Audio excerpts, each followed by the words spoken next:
এমন কোনো কিছু নাই যেগুলো জীবনে আপনাকে হতাশ করে, সেটা আপনার ব্যবসায়িক ক্ষতি হোক, শারীরিক অক্ষমতা হোক, পুরুষত্বহীনতা হোক, আপনি হঠাৎ করে পুরুষত্ব হারিয়ে ফেলেছেন এরকম কোনো সমস্যা হোক, বিবাহ করেছেন আপনি স্ত্রীর সামনে লজ্জিত হচ্ছেন এমন বিষয় হোক, আপনি ব্যবসা বাণিজ্য ইনকামের মধ্যে কেউ ক্ষতি করে ফেলেছে ওই ক্ষতি থেকে বাঁচার জন্য হোক, যে কোনোভাবে যে কোনো বিপদ আপদ থেকে বাঁচার জন্য এই দোয়াটা প্রতিদিন ফজরের নামাজের পরে, মাগরিবের নামাজের পরে পড়ার চেষ্টা করেন। আল্লাহুম্মা ইন্নী আউযু বিকা মিনাল হাম্মি ওয়াল হাযান ওয়া আউযু বিকা মিনাল আজজি ওয়াল কাসাল ওয়া আউযু বিকা মিনাল জুবনি ওয়াল বুখল ওয়া আউযু বিকা মিন গলাবাতিদ দাইনি ওয়া কাহরির রিজাল।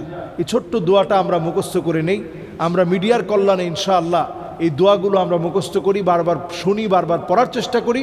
দেখবেন ইনশাআল্লাহ আল্লাহ তাআলা অজস্র কল্যাণ, অজস্র বারাকাত আল্লাহ দান করবে ইনশাআল্লাহ।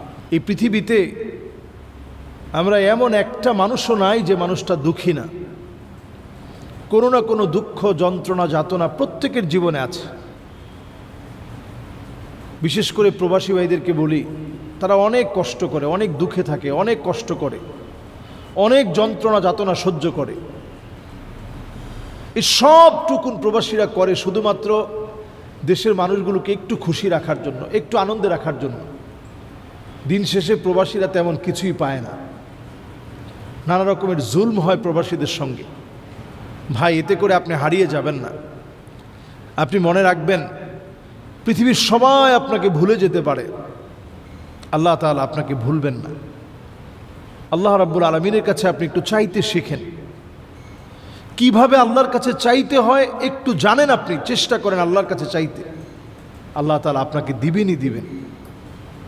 আল্লাহর কাছে চাওয়ার জন্য একটু চোখের পানি অনেক দামি। হাদিসের মধ্যে আসছে, আইনান লা তামাসসুহুমান নার, দুইটা চোখকে জাহান্নামের আগুন স্পর্শ করবে না।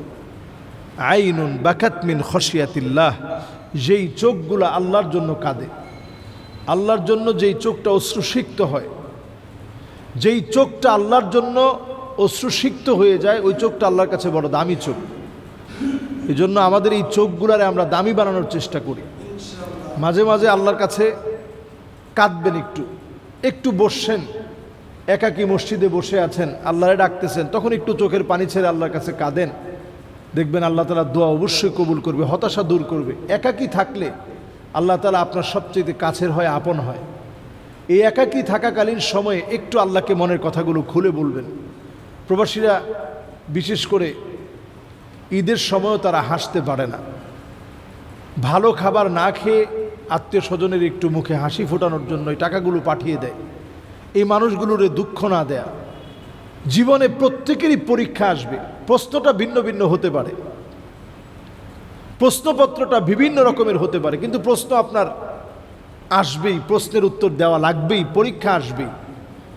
এই পরীক্ষাকালীন সময়টাতে আমরা যেন একটু সবর করতে পারি, আমরা যেন আল্লাহর আরও নিকটবর্তী হতে পারে, আপন হতে পারে। আল্লাহ যেন তৌফিক দান করেন। আসসালামু আলাইকুম ওয়া রাহমাতুল্লাহ।